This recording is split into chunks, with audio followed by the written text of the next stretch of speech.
எல்லோருக்கும் வணக்கம். இன்றைக்கு நான் சூட மீன்ல ஒரு குழம்பு வைக்க போறேன். அதுக்கு சட்டியில எண்ணெயை விட்டு வெங்காயம் மிளகாயை போட்டு வதக்குவோம். அதோட சேர்த்து பெருஞ்சீரகம் கொஞ்சம் கடுகும் போட்டு வதக்குவோம். ரொம்ப வெங்காயம் மிளகாய் வதங்கிடுது. இப்ப இதுக்கு தண்ணியை விடுவோம். இதுக்கு கறித்தூளும் கொஞ்சம் போட்டு கொஞ்சம் மஞ்சள் தூளும் போட்டு தேவையான அளவு உப்பையும் போட்டு கொதிக்க விடுவோம். இப்ப இதை மூடி கொதிக்க விடுவோம். வாங்க கொதிச்செடுத்து இப்ப நான் கரைச்சி வச்சிருக்கிற பழப்புளிய விடுவோம். விட்டுட்டு இதுக்கு மஞ்சள் போட்டு கழுவி வச்சிருக்கிற மீன் இத போடுவோம். இத மூடி விடுவோம். கொதிக்கட்டும்.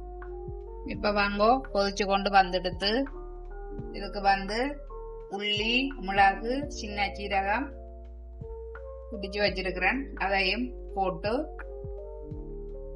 கறிவேப்பிலையும் போட்டு கறிப்பாலையும் விடுவோம். விட்டு இத மூடி விடுவோம். இப்ப பாருங்க கொதிச்சு கொண்டு வந்துடுது. இதுக்கு நான் கடைசியா கொஞ்சம் வெந்தயம் போட போறேன். கொஞ்சம் கறி தடிச்சு வரவணும். அப்ப அதால கொஞ்ச நேரத்துக்கு மூடி விடுவோம். இப்ப வாங்க குழம்பு கொதிச்சிடுது. மீனும் நல்லா அவிஞ்சு கொண்டு வந்துடுது. ஓகே, இப்ப இது இறக்கலாம். வேறுங்கோ இது மெல்லமா தான் கரண்டி வச்சு எடுக்கணும். ஏனண்டா உடைஞ்சு போடும். இப்ப பாருங்கோ எங்க சூடா மீன் குழம்பு ரெடி ஆயிடுது. இது கண்ணுக்கு நல்லதான் சூடா மீன் சொல்லி பெரியாக சொல்லி போட்டிருக்கிறேன் நான். ஓகே, நானும் செய்து பார்த்திருக்கிறேன்.